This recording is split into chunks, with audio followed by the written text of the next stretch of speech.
Buenas noches, aquí su servidor de Adpol trayéndoles la parte 4 de Misterios Reales. Esta vez será un especial del Conjuro y hablaremos de los horribles hechos que rodean a esta película y a la de Annabelle. Antes de comenzar le envío un saludo a todos mis fans y pásense por nuestra página de Facebook. Sin más que decir, empecemos.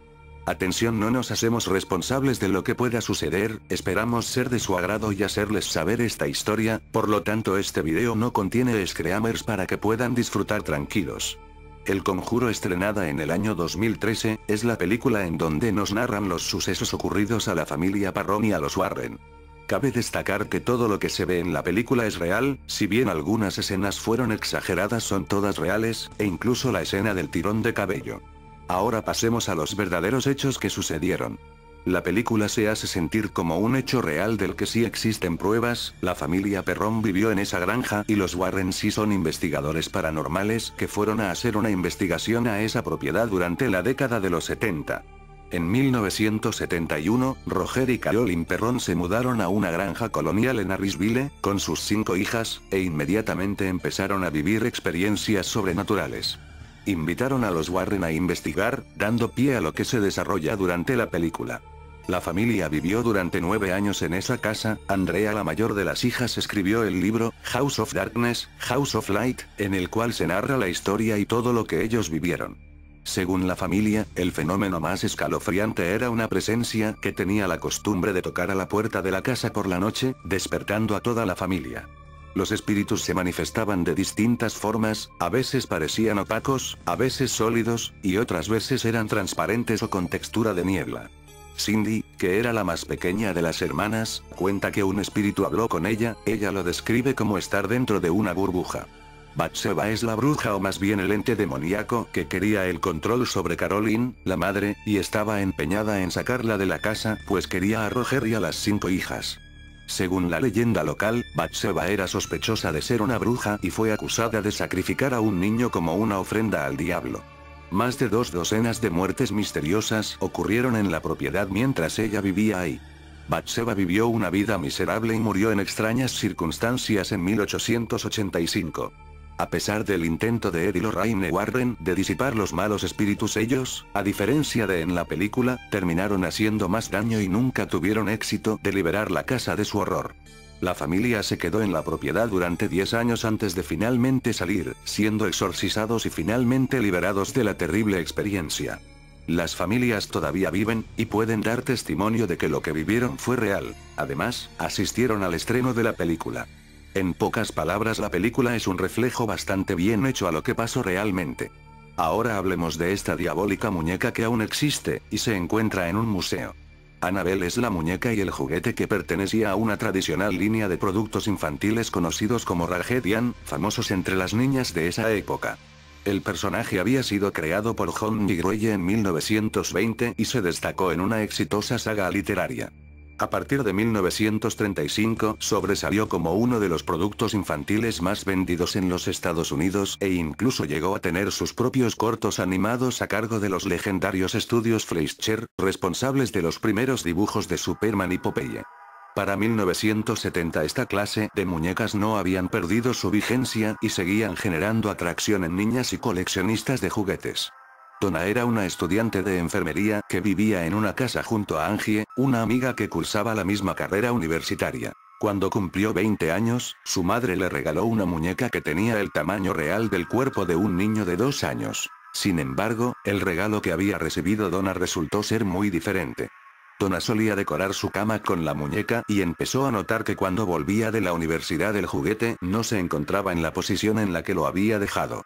La situación se volvió preocupante cuando las jóvenes entraron un día a la casa y se encontraron con la pequeña Anna arrodillada frente a la puerta de entrada. Ahora la muñeca se trasladaba sola por los cuartos. Lo era el novio de Donna y desde que vio el juguete por primera vez sintió un rechazo enorme hacia el regalo que le habían hecho a la joven. Había algo siniestro en esa muñeca de apariencia inocente que no podía explicar.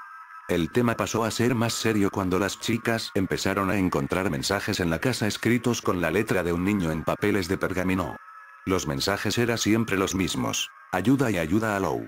La primera reacción fue el temor al que alguien estuviera entrando en la propiedad para hacer ese tipo de bromas pesadas. Donna y Angie decidieron tomar precauciones por miedo a que se tratara de algún delincuente y fue por aquellos días cuando la situación empeoró. Una noche, al entrar en su cuarto, Donna encontró a la muñeca sobre su cama con las manos manchadas por un líquido que parecía ser sangre. La situación había asustado a las jóvenes y decidieron acudir a una medium que se encargó de revisar la muñeca. Así fue que se enteraron que en el juguete habitaba el espíritu de una niña de 7 años llamada Annabelle Higgins, quien había sido asesinada en la zona donde se encontraba la casa y que muchos años atrás había sido un campo donde ella solía jugar. El espíritu de Annabelle le dijo a la medium que ella se sentía cómoda frente a la presencia de Donna y Angie y les pedía que la aceptaran para que pudiera ser amada y cuidada por ellas. Conmovidas por la historia, las estudiantes de enfermería entonces aceptaron al espíritu en sus vidas y comenzaron a llamarla Annabelle. Para Lou la decisión de su novia parecía una completa locura y le aconsejó reiteradas veces que se deshiciera de la muñeca. Al poco tiempo que se reveló la historia de Annabelle, el muchacho comenzó a tener pesadillas recurrentes con el juguete. Lou había decidido terminar de una vez por todas con la muñeca, pero Annabelle actuó primero.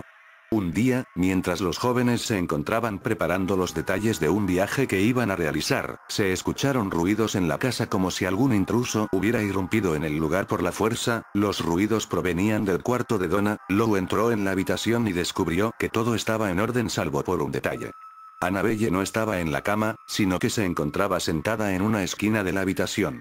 En el momento en que el muchacho se acercó a la muñeca sintió una extraña presencia sobre sus espaldas, como si alguien se encontrara detrás suyo. El padre Egan era un respetado sacerdote de la comunidad de Connecticut y cuando escuchó la historia que le contaron las estudiantes de enfermería enseguida supo que se trataba de una situación paranormal. Como no quería sacar falsas conclusiones, discutió los hechos con el padre Kooke, quien tenía una posición elevada dentro de la iglesia y conocía a 2 expertos en demonología que iban a saber cómo tratar el caso y descubrir si realmente se trataba de la presencia de un espíritu en la casa de las chicas. Ed y Lorraine Warren eran un matrimonio que contaban con gran experiencia en el tema y habían fundado en 1952 la Sociedad de Investigación Psíquica de Nueva Inglaterra, además de abrir el famoso Museo del Ocultismo en Connecticut, que sería el destino final de Annabelle. Los investigadores trabajaron durante varias semanas en el caso hasta que llegaron a la siguiente conclusión. Annabelle Higgins no estaba dentro de la muñeca, y las estudiantes de enfermería habían cometido serios errores que les podían haber costado la vida. Ed Warren determinó que la muñeca no estaba poseída sino embrujada, que es algo muy distinto. La muñeca era un objeto que el espíritu usaba para atraer la atención de las jóvenes. Su verdadero objetivo era poseer a Donna. Finalmente los Warren junto con el sacerdote Kooke decidieron hacer un exorcismo en la casa para limpiar el lugar de la energía maligna y negativa que había en todas las habitaciones. De esta manera encerrando al ente dentro de la muñeca o parte de él. A petición de Donna, una vez terminado el exorcismo, los Warren se llevaron la muñeca con ellos. A la salida, Ed colocó la muñeca en el asiento de atrás y acordó que no tomaría la autopista interestatal en el caso de que el espíritu inhumano aún residían con la muñeca. Sus sospechas eran correctas y en poco tiempo los Warren se sentían como el objeto de un odio feroz. A continuación, en cada curva peligrosa, el coche se desvió y se detuvo en cada esquina, haciendo que la dirección asistida y los frenos fallen. Repetidamente el coche rayaba en colisión. Ed metió la mano en el asiento trasero en su bolso negro y sacó un frasco de agua bendita y roció el muñeco haciendo la señal de la cruz sobre él. Los disturbios se detuvieron de inmediato y los Warren llegaron sanos y salvos a casa. Los Warren tenían una caja especial construida para Annabelle en el interior del Museo de lo Oculto, donde reside en la actualidad. Desde que el caso concluyó, Annabelle ya no parecía moverse, pero se cree que es responsable de la muerte de un joven que llegó al museo en moto con su novia. El joven, después de escuchar de la muñeca de Ed, desafiante subió y comenzó a golpear la caja insistente en que si la muñeca podía causar rasguños en la gente, luego quiso también ser rasguñado. Ed dijo al joven: hijo, necesitas irte, y lo puso fuera del edificio. De camino a casa, el joven y su novia estaban riendo y burlándose de la muñeca cuando perdió el control de su moto y se fue de frente contra un árbol. El joven murió en el acto, pero su novia sobrevivió y fue hospitalizada durante más de un año. Cuando se le preguntó lo que sucedió a la joven, explicó que se estaban riendo de la muñeca cuando perdieron el control de la motocicleta. Ed les advierte que no desafíen el mal, que ningún hombre es más poderoso que Satanás. Lamentablemente Ed Warren ya no está entre nosotros. Ed nos dejó el 23 de agosto de 2006. Ed Warren dijo una frase que es bien significativa y que al director de la película le llamó mucho la atención. El cuento de hadas es verdad. El diablo existe. Dios realmente existe. Y para nosotros, como personas, nuestro destino se mueve dependiendo de a cuál elegimos seguir. Ed Warren. Lorraine Warren aún vive, y es quien tiene ahora el museo en su poder. Ed y Lorraine Warren fueron y son aún reconocidos investigadores paranormales. Y aquí algunas imágenes del Museo de lo Oculto, o más bien el Museo Warren. Para terminar les adelantamos que pronto se comenzará a rodar El Conjuro 2, el Poltergeist de Anfield. El Conjuro 2 está prevista para que se estrene el 23 de octubre del 2015. Si les gusta, en la parte 5 podríamos hablar de la historia real de Anfield y pequeños detalles del Conjuro 2. Bueno, eso es por nuestra parte, esperamos haber sido de su agrado y que les hayamos provocado algo de miedo. Antes de que se vayan a dormir, solo quiero que pienses una cosa. Piensa en que en alguna parte de este planeta hay una muñeca maldita y que si te burlas de esta podrían pasarte cosas seriamente malas. Se despide de Adpool, comenten, den like y compartan con sus amigos. Pásense por nuestra página de Facebook para que se mantengan informados. Adiós y buenas noches.